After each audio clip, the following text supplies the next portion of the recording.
জাফরুল্লাহ ভাই চলে গেছেন, 1 বছর হয়েছে। এই 1 বছরে কিন্তু বাংলাদেশে অনেক কিছুই ঘটেছে, তার বেশিরভাগই ভালো না। এর মধ্যে একটা খুবই প্রশ্নবিদ্ধ নির্বাচন হয়েছে, ব্যাংকে তারল্য সংকট বেড়েছে, দ্রব্যমূল্য বেড়েছে, বিদেশে অর্থ পাচার আরও বেশি বেড়েছে।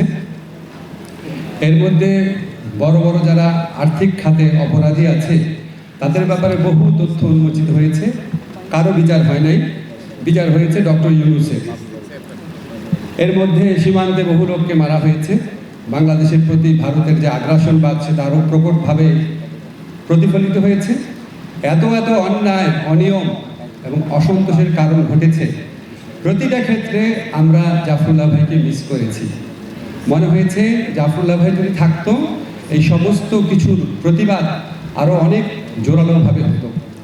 আমি কারো মৃত্যু বার্ষিকীতে বাড়িয়ে বলার রেওয়াজ আছে, আমি জাফরুল্লাহ ভাই সম্পর্কে বাড়িয়ে বলা কোনো জায়গা খুঁজে পাই না।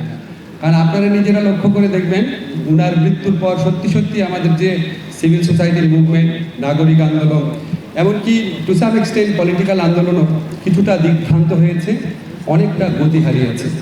উনি একজন ইররিপ্রেসিবল পার্সন, ওনার কোনো সাবস্টিটিউশন হয় না।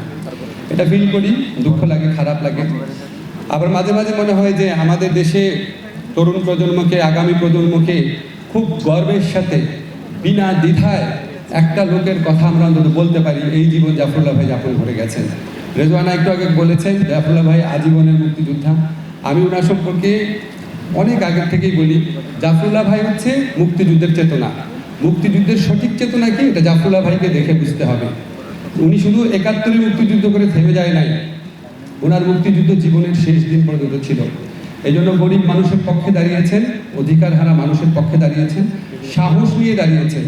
কখন কোন সরকার ক্ষমতায় এসব হিসাব করে, মানুষ কি বলবে এসব হিসাব করে, বিপদে পড়লাম নাকি এগুলি বিবেচনায় নিয়ে কখনো চুপ, কখনো সরব, কখনো একটু চুপ, কখনো বেশি চুপ, এগুলি জীবনযাপন করেন নাই।